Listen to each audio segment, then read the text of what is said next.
In the morning when I rise, give me Jesus.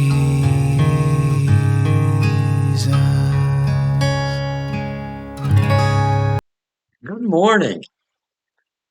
Well, today we talk about the crucifixion of Jesus. Today's Wednesday, and Friday is the day that we remember his execution. But let's start talking about it today. We're in Mark chapter 15, and I'm going to read verses 22 through 26, and they say this. Then they brought Jesus to the place of Golgotha, which is translated place of the skull. And they tried to give him wine mixed with myrrh, but he didn't take it. And they crucified him, divided up his garments among themselves, casting lots for them to decide what each man should take. It was the third hour when they crucified Jesus, and the inscription of the charge against him was, get this is what he's guilty of, the King of the Jews. And indeed, he was King of the Jews and King of the Gentiles and King of you and me. Jesus is the King of all kings. And so he was not guilty of anything. And yet, you remember how we've watched this thing unfold. He was arrested in a violent way. He was brought before religious leaders who should have recognized him as Messiah. They were supposed to be looking for Messiah to come, but instead they trumped up charges against him, and they brought in folks to testify against him, false testimony that didn't even hang together. And then they dragged him before Pilate.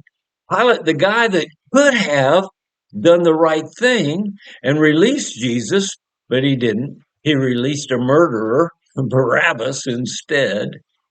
And then Jesus was beaten to a pulp. It says in scripture that you couldn't even recognize him as a human being. And they put a purple robe on him and a crown of thorns. They beat that thing into his head so that the thorns would pierce his head. He had blood running down his head. And they were bowing before him, King of the Jews, mocking him. He didn't deserve any of that. And then they dragged him up a hill to Golgotha. He couldn't even carry his cross. He was so weak. And so they had a guy help him do that. And then they nailed him to the cross, and he hung there until he died. How should we look at all this? Well, for me, real Christianity is laid out in Hebrews chapter 12. It starts out talking about let's behave in an appropriate way. It says that in verse 1. Therefore, since we have so great a cloud of witnesses surrounding us, let us also lay aside every encumbrance and every sin which so easily entangles us, and let us run with endurance the race that is set before us. That's why you want to get rid of sin. That's why behavior matters, because it will entangle you. It will open you up to the schemes of the enemy. And so, how are we victorious in that? Here we are, verse 2. This is normal Christianity, fixing our eyes on Jesus, the author and the perfecter of our faith.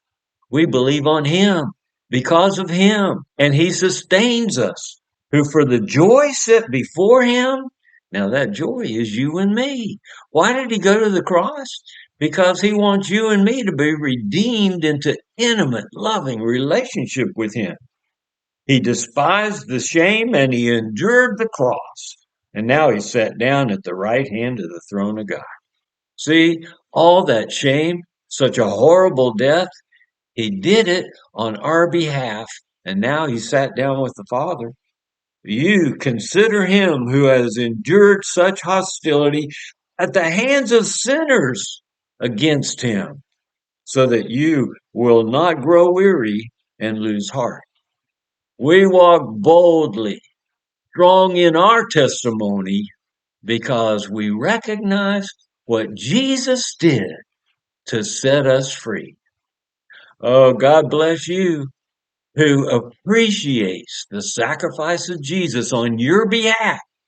We'll talk some more about the cross when we get together tomorrow. Come join us. I'll see you Give then. me Jesus. Give me Jesus.